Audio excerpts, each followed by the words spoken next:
युवा संघ मुंबई का आज मुंबई में विराट विशाल सम्मान समारोह आयोजित होने जा रहा है, जिसमें दरगाह राम जी और युवा संघ के सारे पदाधिकारी हमारे साथ में हैं। तो आज का ये कार्यक्रम विशेष रूप से शिक्षा को समर्पित है, बच्चों की प्रतिभाओं को समर्पित है। बच्चे बहुत बेहतरीन तरीके से लगभग महीने 2 महीने की तैयारी करके बड़ी उत्साह के साथ में कोई नाच रहा है, कोई गा रहा है, कोई कविता पढ़ रहा है, कोई भाषण दे रहा है। तो आज मुंबई में मतलब पहली बार इतना हर साल की तरह मतलब इतना भव्यतम और दिव्य कार्यक्रम हो रहा है। तो दरगाह राम जी इन छोटे छोटे बच्चों को आगे बढ़ाने के लिए युवा संघ जो ये भागीरथी प्रयास कर रहा है, और इसमें तन मन धन से सारे युवाओं का भी सहयोग रहता है, भामाशाहों का भी सहयोग रहता है। तो इन प्रतिभाओं को आपने और युवा संघ ने पूरी टीम ने मिलकर एक प्लेटफॉर्म तैयार किया है। तो इस कार्यक्रम को देखकर आपको क्या लगता है और क्या कहना चाहेंगे आप? हम स्कूल में पढ़ते थे, एक चीज़ होती थी आवश्यकता ही आविष्कार की जननी है। मतलब एक चीज़ की जो ज़रूरत होती है, जो कमी महसूस की होती है, उसी को फील करते हुए हमने ये प्रोजेक्ट मतलब एक दिमाग में थॉट आया कि प्रतिभाओं को किस तरह से आगे लाना चाहिए और किस तरह से कैरियर गाइडेंस होना चाहिए। जिस तरह से बच्चे स्टेज पे देखते हैं, उसके बाद में दूसरे बच्चे इंप्रेस होते हैं और वो नेक्स्ट टाइम उनका भी एक होता है कि मुझे भी गोल्ड मेडल मिले या सिल्वर मेडल मिले। दिनेश्वर जी, मैं बताना चाहता हूँ कि इसमें जो भी अपना बच्चा फर्स्ट कैंडिडेट आता है, उसको गोल्ड और सिल्वर मिलके लगभग इस साल में लगभग 21,000 का इनाम है। खाली गोल्ड और सिल्वर मिला के जो बच्चा टॉपर आएगा, और बच्चा टॉपर कौन आएगा वो हमें नहीं पता या हमारी कमेटी को नहीं पता है। वो एक ईमेल फॉर्मेट में आता है और एक्सेल में हमें लास्ट में पता चलता है कि इसमें टॉपर कौन है। वो टॉपर वो होता है जिसको खुद को भी नहीं पता कि मैं टॉपर हो सकता हूँ। वो यहाँ पे आप ये घोषणा होगी तब जाके होगा। तो ये हमने ऐसा विजन बनाया कि ऐसी प्रतिभाओं को आगे लाया जाए और उन्हीं प्रतिभाओं से दूसरी प्रेरणा लेके आगे भी दूसरी प्रतिभाएं आगे बढ़े, जिससे हमारे समाज का विकास हो, शिक्षा में आगे बढ़े और संस्कारों में आगे बढ़े। इसी के लिए हमने ये विशेष करके बच्चों को समर्पित एक प्रतिभा सम्मान समारोह युवा संघ द्वारा कार्यक्रम किया जाता है।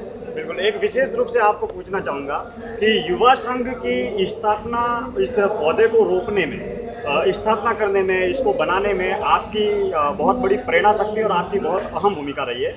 तो सबसे पहले तो युवा संघ का संक्षिप्त में बताया कि किस तरीके से इस पौधे को रोपा गया। 2-4 कार्यकर्ताओं ने मिलकर एक सोचा कि मुंबई में ऐसा कार्यक्रम होना चाहिए, और आज जो प्रतिभा सम्मान समारोह 2025 है, ये कौन सा सम्मान समारोह? सच बताओ दिनेश्वर जी, एक बहुत बड़ी कड़वी सच्चाई है। जी जी बिल्कुल। अपने समाज में या किसी भी समाज में शिक्षा के नाम पे बड़े बड़े संगठन बने हुए हैं, अपने स्तर पे बहुत बढ़िया काम करते हैं, मगर रियल में जो ऐसा कोई संगठन नहीं था जिससे हमें कमी लग रही थी, जो बच्चे को ऊपर ध्यान दे, या जो युवा संघ के जो संगठन में कार्यकर्ता बनते हैं, वो कार्यकर्ता स्टेज पे नहीं पहुंचते। स्टेज पे पहुंचने के लिए आपको लाखों रुपये का सड़ावा लेना पड़ेगा, बोली लेनी पड़ेगी, तभी वो पहुंचते हैं। और ये कमी हमें लग रही थी कि ये दिमाग में आया कि ऐसा कोई संगठन बना दिया जाए जिसमें सामान्य मेंबर भी स्टेज पे जाके किसी का स्वागत करेगा, किसी को ट्रॉफी देगा, किसका माल्यार्पण द्वारा स्वागत करेगा, तो वो खोलेगा कि हाँ, मुझे भी इस संगठन में जुड़ने का मौका मिला और स्टेज पे जाने का मौका मिला।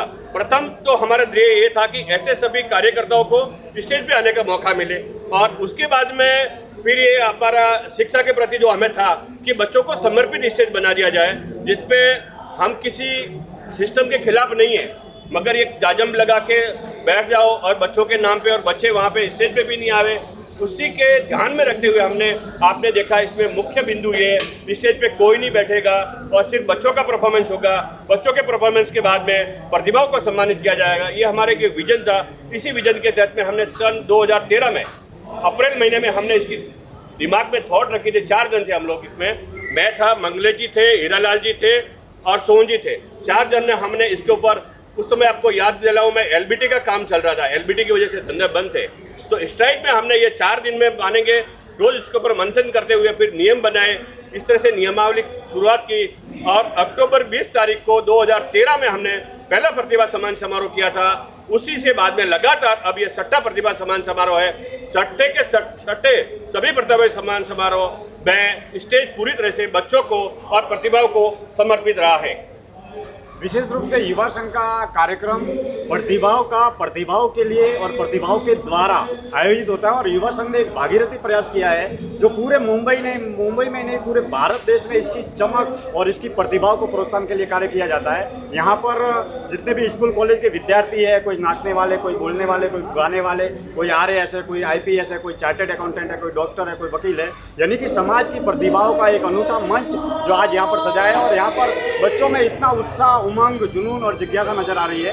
तो विशेष रूप से ऐसा कार्य करना मतलब पहली बार युवा संघ ने एक बीड़ा उठाया, तो इस कार्य को करने में ये इतना आसान काम नहीं है। बहुत बड़ा तन मन धन का समय लगता है, सहयोग लगता है। तो इसमें सबसे बड़ी मुश्किल क्या खड़ी होती है, क्योंकि ये इतना आसान काम नहीं है। इस आसान न होने वाले काम को आपने आसान बनाया है, तो इस कार्य को करने में सबसे बड़ी मुश्किलें आपको कहाँ पर आती है?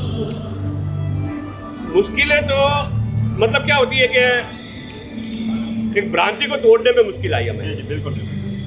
थॉट प्रोसेस को चेंज करने में मुश्किल आई है। यस, जिस तरीके से कंडीशनिंग है अभी तक की, हाँ। जो अपने समाज की और युवाओं की और अपने एक थॉट बनी हुई है, उसको चेंज करने में हमें दिक्कत आई कि स्टेज पूरी तरह से बच्चों को कैसे समर्पित कर दिया जाए। बिल्कुल। वहाँ पे हमें बहुत ज़्यादा दिक्कत आई।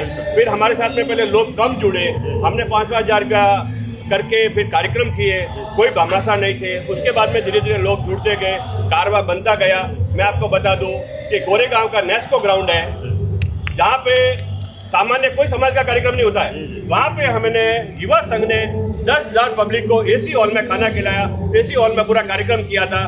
तब जाके समाज ने दांतों तले अंगुली दबाई थी कि ये भी हो सकता है क्या, अपने समाज की नेस्को ग्राउंड में कार्यक्रम हो सकता है। बट वो हुआ क्योंकि हमारा विजन और हमारा थॉट प्रोसेस बहुत स्ट्रांगली था।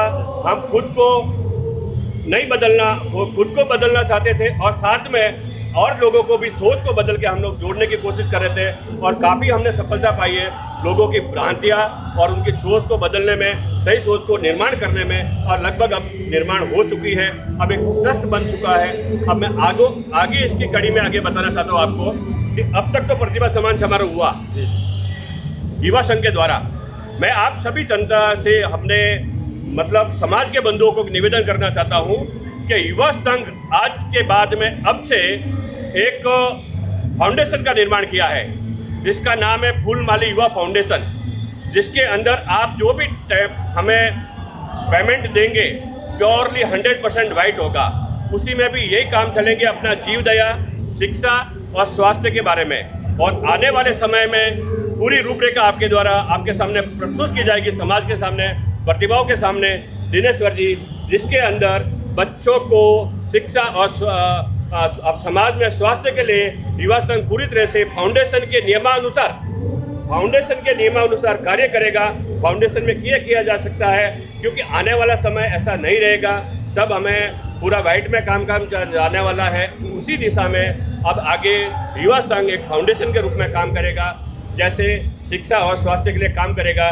शिक्षा में मैं आपको बता दूं, शिक्षा में बड़े बड़े वर्कशॉप ऑर्गेनाइज किए जाएंगे, डे वाइज किए जाएंगे, आवर वाइज किए जाएंगे, सब्जेक्ट वाइज किए जाएंगे, जिसमें प्रतिभा को सही गाइडेंस मिले, मार्गदर्शन मिले, वो कार्य किया जाएगा। स्वास्थ्य में इसके लिए समाज में स्वास्थ्य मेले का, मेडिकल कैंप का आयोजन किया जाएगा, जिसके अंदर ब्लड कैंप लगाया जाएगा, जिसके अंदर आपके अच्छे से अच्छे डॉक्टर को लाया जाएगा। AC हॉल में आपकी पूरी परामर्श किया जाएगा।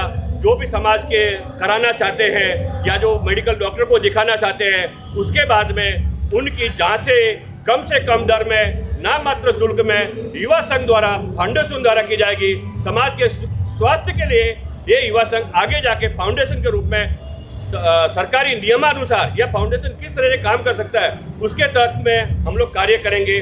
मैं आपको अभी कैमरे के सामने कोई बड़े वादे नहीं कर रहा हूँ, ये नहीं बोल रहा हूँ कि हम ये कर देंगे। नियमानुसार जो हो सकता है, जो फाउंडेशन कार्य करता है, वो कार्य स्वास्थ्य के लिए काम करेगा, शिक्षा के लिए काम करेगा, जीव दया में काम करेगा। अबोध जीव हैं, जो जंगली जानवर हैं, गाँवों में जो पालतू पशु हैं, उनको पानी चारे की व्यवस्था मालिक कर देते हैं। मगर ऐसे जीव हैं जो जंगलों में रहते हैं, उनके लिए कोई व्यवस्था नहीं होती है, सामान्यतः कोई उनके ऊपर ध्यान नहीं देता है। वहाँ पे युवा संघ फाउंडेशन उनके लिए व्यवस्था करेगा। गर्मियों के टाइम में वहाँ पे पानी की पोखर की व्यवस्था करेगा। ये युवा संघ दिनेश्वर जी आगे जाके फाउंडेशन के रूप में कार्य करेगा। तो विशेष रूप से जीव दया के लिए, शिक्षा के लिए और चिकित्सा के लिए युवा संघ कार्य करता आया है। तपती गर्मी में वहाँ पर परिंदों का वितरण करना, अबोल प्राणियों के लिए घास का वितरण करना, जीव दया मानव के लिए, के सेवा के लिए, शिक्षा के लिए और चिकित्सा के लिए बहुत सारे कार्य करेंगे। तो आप ये इस युवा संघ के इस प्रतिभा सम्मान समारोह के माध्यम से और युवा संघ की पूरी टीम के माध्यम से आपसे निवेदन है कि महानगर मुंबई में जितने भी युवा रहते हैं वो इस युवा संघ से जरूर जुड़े, ताकि आज के इस कार्यक्रम को देखकर ऐसा लगता है कि जैसे माली समाज का कार्यक्रम नहीं हो रहा है, बहुत बड़ा इंडस्ट्रियल, बहुत बड़ा कॉरपोरेट इवेंट हो रहा है ऐसा लग रहा है। और यहाँ पर सर्वसाधारण सामान्य प्रतिभा, सामान्य से सामान्य प्रतिभा यहाँ पर जो प्रोत्साहन देकर, मतलब अपने स्टेज पर अपने टैलेंट का परफॉर्मेंस देखकर इतनी खुश नजर आ रही है। यही प्रतिभाएं जब आगे बढ़ेगी तो समाज से जुड़ेगी और समाज को जोड़ने के साथ में समाज के संस्कारों से भी जुड़ेगी। तो इस युवा संघ के कार्यक्रम के लिए युवा संघ की पूरी टीम को बहुत बहुत बधाई। और आप सभी से निवेदन है, हमारे माली समाज के मुंबई में, महाराष्ट्र में, गुजरात में, राजस्थान में और देश भर के माली समाज से जुड़े हुए जितने भी महानुभाव हैं, उनसे, उन युवाओं से और उन सभी दुकानदार व्यापारी भाइयों से भी करबद्ध निवेदन है कि युवा संघ मुंबई के इस प्लेटफॉर्म से आप भी जुड़े। इसकी वेबसाइट भी बनी हुई है, डिजिटल प्लेटफॉर्म भी है, और अपने बच्चों को भी युवा संघ से जुड़े ताकि समाज से भी जुड़े और उसके माध्यम से समाज और संस्कार से भी ये जीवन में हमेशा आगे बढ़ने की ये यात्रा जो हमेशा के लिए जारी रहे। इन्हीं बातों के साथ में मैं आप सभी का युवा संघ के इस विशालतम कार्यक्रम में जितने भी बंधु उपस्थित हैं उनका सभी का तहे दिल से आभार व्यक्त करता हूँ। धन्यवाद।